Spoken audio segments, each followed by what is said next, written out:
Kẻ thù của giới trẻ đôi khi không phải là thất bại, mà chính là sự thành công.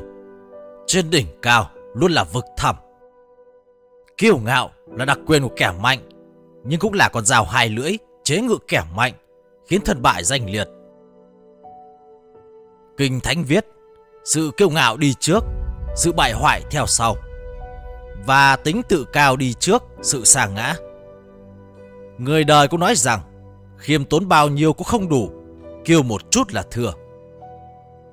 Kinh Dịch thì viết, đạo của trời là rút bớt chỗ dư thừa mà bồi đắp chỗ thiếu hụt.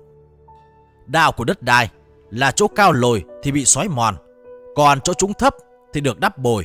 Đạo quỷ thần thì trừng phạt kẻ ngạo mạn, ban phước người khiêm tốn. Đạo của người thì tự mãn bị ghét, còn khiêm hạ được thương. Vì sao kiêu ngạo được xem là tội lớn nhất trong thất đại tội? Thất đại tội là 7 tội lớn nhất của con người trong Kitô giáo.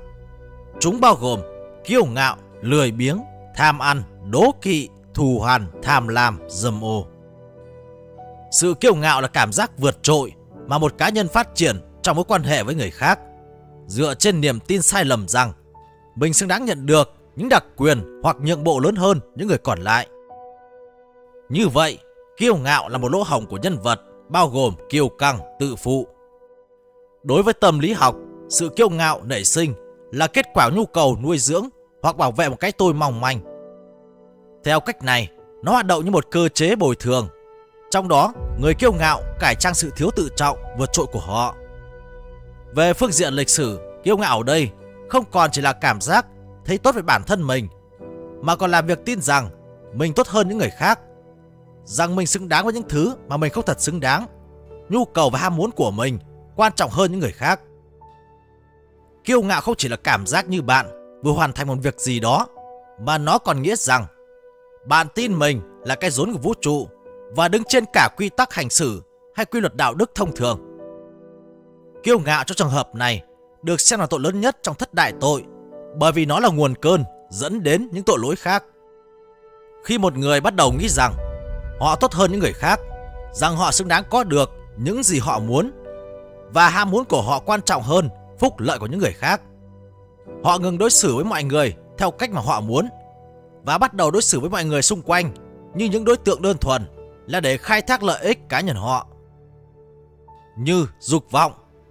Nếu một người tin rằng họ tốt hơn những người khác và họ xứng đáng có được tất cả những thứ mà họ thèm khát, sẽ nhìn những người mà họ hấp dẫn tình dục đơn thuần là những vật thể thỏa mãn tình dục cho họ, và sẽ đối xử với những người này như thế.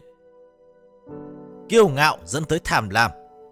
Một người tin rằng họ tốt hơn người khác và họ xứng đáng có được tất cả những thứ mà họ thèm khát, sẽ chiếm hữu nhiều hơn những gì họ cần và tích trữ chúng, từ đó cướp đoạt từ những người khác.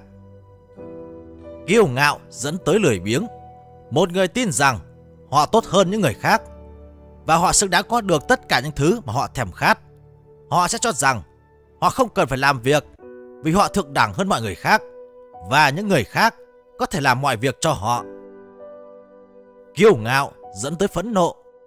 Một người tin rằng họ tốt hơn những người khác và họ xứng đáng có được tất cả những thứ mà họ thèm khát, sẽ trở nên tức giận khi họ không đạt được cái mà họ thèm khát, bởi vì họ tin rằng họ xứng đáng có tất cả mọi thứ.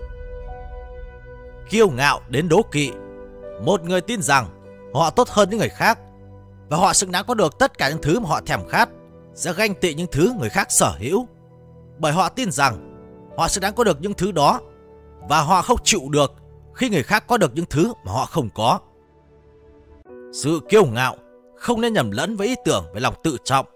Có lòng tự trọng cao là lành mạnh, vì nó liên quan đến việc định giá chúng ta, cái có của bản thân, với tình yêu của bản thân. Mặt khác, sự kiêu ngạo cho rằng một hình ảnh bị bóp méo của chính mình và tạo ra một cái tôi cao để bù đắp cho sự thiếu hụt tự trọng của chúng ta. Chẳng hạn, sự kiêu ngạo thể hiện khi đó không để người khác bày tỏ ý kiến trong một cuộc họp, nhưng luôn muốn áp đặt quan điểm của họ. Mặc dù họ có thể xem xét các vấn đề liên quan đến cuộc thảo luận, nhưng không thể để nhận ra. Không ai trong chúng ta không khao khát thành công. Thành công là một loại động cơ siêu mạnh để chúng ta tiến về phía trước. Nhưng bạn có tin không? Thành công đôi khi nguy hiểm, không kém gì thất bại.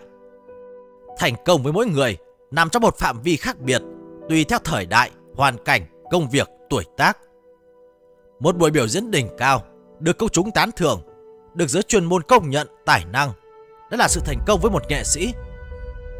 Đạt được kỷ lục cần chinh phục là thành công của một vận động viên. Một ca phẫu thuật giúp bệnh nhân bảo toàn được mạng sống là thành công của một bác sĩ. Một hợp đồng kinh doanh được ký kết là thành công của một doanh nhân.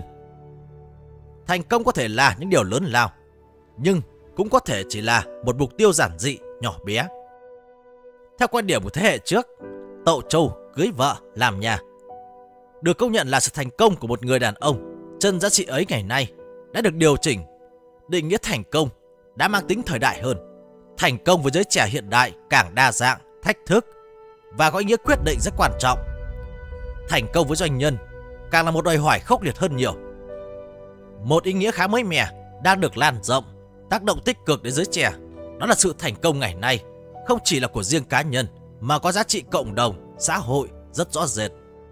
Sự thành công của doanh nhân sẽ kéo theo sự thịnh vượng cho cả doanh nghiệp đó.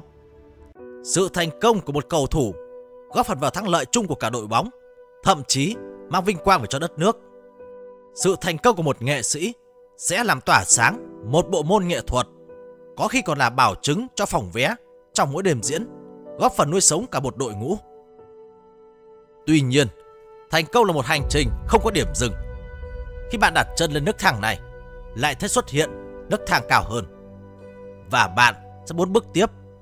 Nếu không tỉnh táo, không biết hành xử với nó sẽ nguy hiểm ngang bằng với thất bại. Bởi vì thành công, nhất là thành công quá sớm và quá dễ dàng, sẽ dẫn đến tính tự mãn, ngạo mạn. Sự ngạo mạn, tự mãn đã khiến nhiều bạn trẻ lao đao cho sự nghiệp và tên tuổi sớm lụi tàn. Thực tế có rất nhiều tấm gương như thế. Hào quang sự nổi tiếng và sự o bế của truyền thông cũng như người hâm mộ đã khiến không ít ngôi sao bóng đá, ca sĩ, diễn viên, những doanh nhân trẻ mới nổi ảo tưởng với bản thân mình, cho mình là nhất, có quyền đứng trên người khác. Họ chảnh chọe, phát ngôn điên cuồng, thiếu suy nghĩ, lăng mạ, sống vô nguyên tắc. Họ tin rằng mình đang ở một vị trí đáng mơ ước hơn nhiều người, đánh mất sự cầu tiến của bản thân, chủ quan dẫn đến sơ sót, và đó chính là ngọn nguồn của bước xa chân. Người đời gọi chung đó là bệnh ngôi sao. Bất kỳ ai trong cuộc đời mình cũng cần phải nếm trải thất bại và tận hưởng sự thành công. Nhất là khi bạn là doanh nhân, bạn thất bại, bạn phải chiến đấu với đối thủ của mình. Nhưng khi bạn thành công, thứ mà bạn chiến đấu chính là bản thân mình. Cuộc chiến chống lại sự hiếu thắng, ảo tưởng, ngạo mạn, tự mãn, kiêu căng, chủ quan, khinh địch mới là cuộc chiến khốc liệt nhất mà bạn phải đương đầu. Cuối cùng, hãy nhớ rằng bạn không ứng phó với những sinh vật của lý trí, mà là những sinh vật tràn đầy định kiến và được thúc đẩy bằng lòng kiêu hãnh và tính tự cao. Dan Carnegie.